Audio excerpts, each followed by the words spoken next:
Good evening दोस्तों, हमारे channel doctor consult में आप सभी का फिर से एक नई वीडियो में बहुत बहुत स्वागत है। आज के इस वीडियो में हम बात करने वाले हैं कि अर्ली साइंस ऑफ कैंसर, मतलब किसी भी पेशेंट में अगर कैंसर की बीमारी होती है तो फिर उस पेशेंट में हम कैसे पहचान सकते हैं कि इस पेशेंट में आगे जाकर के कैंसर होने वाला है। तो कैंसर होने के पहले क्या क्या लक्षण दिखाई देते हैं, किस तरह से हम कैंसर के इनिशियल स्टेज में पता कर सकते हैं कि इस पेशेंट को कैंसर हो चुका है या फिर होने वाला है, तो इसके अर्ली साइंस और सिम्टम्स क्या होते हैं, इसके बारे में आज हम इस वीडियो में आगे बात करने वाले हैं। सबसे पहली बात कि कैंसर अलग अलग तरह के होते हैं, इसलिए हर एक कैंसर के जो शुरुआती लक्षण आते हैं, जो शुरुआती साइंस और सिम्टम्स आते हैं, वो एक जैसे नहीं होते हैं। तो शरीर के बॉडी वेट का या फिर वजन का बिना किसी वजह से कम होते जाना, ये सबसे पहला लक्षण है जिसकी वजह से आप कैंसर को सस्पेक्ट कर सकते हो। अगर किसी पेशेंट का वजन लगातार कम होते जा रहा है, वो पेशेंट ठीक से खाना तो खा रहा है लेकिन खाना खाने के बावजूद भी उसका अगर वजन कम हो रहा है, बॉडी वेट कम हो रहा है, तो ये सबसे पहला और डेंजर साइन होता है, जिसकी वजह से आप यहाँ पे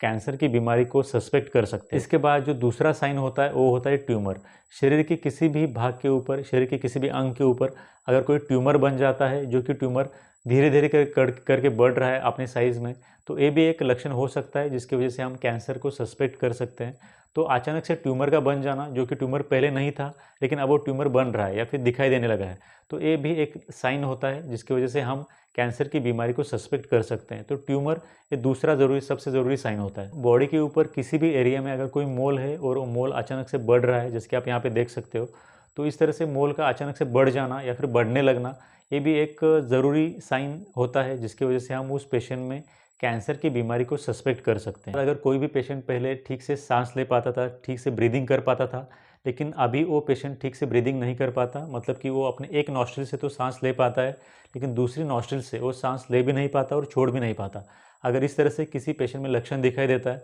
तो वो भी उस पेशेंट में होने वाले कैंसर का सूचक होता है, वो भी उस पेशेंट में कैंसर होने वाला है इस बात को इंडिकेट करता है। इसके साथ साथ उस पेशेंट के बॉयल हैबिट्स में काफ़ी चेंज हो जाना, ये भी एक लक्षण है जो कि कैंसर के पेशेंट में दिखाई देता है इनिशियल स्टेज में। उस पेशेंट के बॉयल हैबिट जो हमेशा रहते हैं वो काफ़ी हद तक चेंज हो जाते हैं।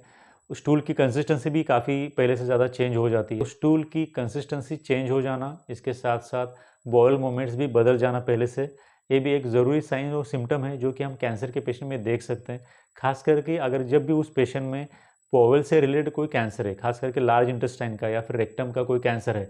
एनल रीजन से रिलेटेड कोई कैंसर है, तो उस पेशेंट में हम हमेशा देखते हैं कि उस